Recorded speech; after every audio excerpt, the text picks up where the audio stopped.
चलिए डिस्कशन आगे बढ़ाते हैं और इसको अच्छी तरह से समझते हैं। अभी तक हम लोग पढ़ रहे एक्सपेंसेस जो डिसअलाउड है, यानी कि एक ऐसा एक्सपेंसेस जो माइनस नहीं होगा उस इनकम से। क्योंकि हम लोग पढ़ के क्या आए हैं, ध्यान से समझो एक बार क्विक रिकैप, कि इनकम में से अगर अपने माइनस करेंगे एक्सपेंसेस को तो अपना आएगा प्रॉफिट, और यही प्रॉफिट जो अपने इस बिजनेस से कमा रहे वो टैक्सेबल होगा। डिस्कशन है कि कौन कौन सा एक्सपेंसेस आप माइनस कर सकते हैं और कौन कौन सा एक्सपेंसेस आप माइनस नहीं कर सकते।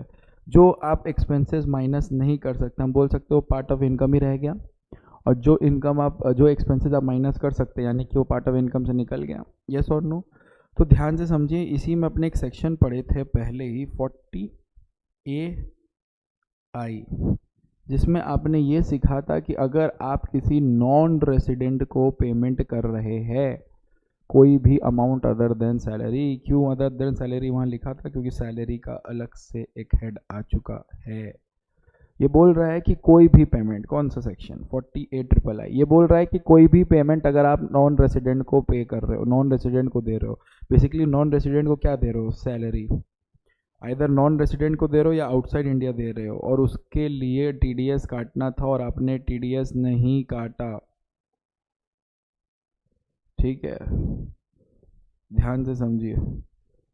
If the tax has not been paid, ना फिर आपने डिडक्ट किया, उस केस में डिडक्शन अलाउड नहीं होगा, उस केस में डिडक्शन अलाउड नहीं होगा।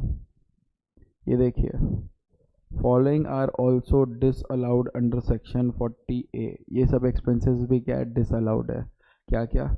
कोई भी tax actually paid by employer on non monetary perquisites, non monetary perquisites यानी कि मॉनेटरी परक्विजिट्स नहीं है, ऑब्वियस अब बात है, परक्विजिट्स तो इन काइंड रहते हैं। तो कोई भी टैक्स जो एक एम्प्लॉयर पे करता है ऑन नॉन मॉनेटरी परक्विजिट्स, तो इस टैक्स का डिडक्शन हम आपको लेने नहीं देंगे। ठीक है, अलाउड नहीं रहेगा। इनकम टैक्स पे करेगा अगर एम्प्लॉयर किसी एम्प्लॉई के बिहाफ में, या फिर किसी का भी एम्प्लॉयर पेमेंट कर रहा है टैक्स का, उसका डिडक्शन लेने नहीं देंगे। ठीक है, तो नोट्स क्या है? Any provision for income tax और any other tax is not allowed as deductions, याद रहेगा। कोई भी इंटरेस्ट इनकम टैक्स में ऑल्सो भी not allowed in deduction, but interest paid under any other law is allowed as deduction. Income tax का interest pay करोगे तो deduction नहीं देंगे, लेकिन कोई और टैक्स का इंटरेस्ट पे करोगे तो डिडक्शन देंगे। ये था discussion about to another important thing. अब नेक्स्ट मूव करते हैं इस पार्ट में। यहाँ पे क्या हो रहा है? Payment to a specified person, payment to a specified person बोल रहा है कि अगर आप कोई भी तरह का पेमेंट कर रहे हो, कोई भी खर्चा कर रहे हो, पेमेंट करने का किसको? एक स्पेसिफाइड पर्सन को। अब ध्यान से समझिए, बोल रहा है कि सपोज करो ये मेरी वाइफ है, wow so beautiful, she is my wife, right? Matching हो रहा है क्या? जोड़ी रब ने बनाई थी जोड़ी, अच्छी लग रही है ना? आई होप सो लग रही हो। ध्यान से समझो, ये मेरी वाइफ है। अब मेरा एक बिजनेस है, हम जानबूझ के इसके साथ ट्रांजैक्शन कर रहे हैं। ठीक है, ये क्या बोल रहा है? ये बोल रहा है कि आपको डिसअलाउंस मिलेगा, यानी कि आपको डिडक्शन नहीं मिलेगा अगर आप कुछ स्पेशल बेनिफिट दे रहे हो अपनी वाइफ को। यानी कि सपोज करो हम इससे एक सामान खरीदे,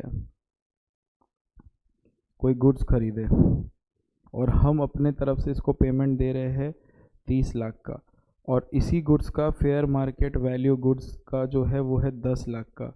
तो ये जो हम स्पेसिफाइड पर्सन के साथ जो ट्रांजेक्शन कर रहे हैं और जो एक्स्ट्रा पेमेंट दे रहे हैं, इसको 30 लाख दिया, एक्चुअल में दाम कितना? 10 लाख, उसका डिडक्शन नहीं मिलेगा। बोलने का मतलब है कि if payment of expenditure has been made to a specified person, specified person मतलब रिलेटिव, पार्टनर, डायरेक्टर या पर्सन हैविंग सब्सटेंशियल इंटरेस्ट, यानी कि कंपनी में 20% ऑफ कुछ इंटरेस्ट हो, then AO is of opinion, AO मतलब असेसिंग ऑफिसर को ऐसा लगता है that such expenditure is excessive या unreasonable, regard to the fair market value, fair market value देख 10 लाख है, सॉरी फेयर मार्केट वैल्यू क्या 10 लाख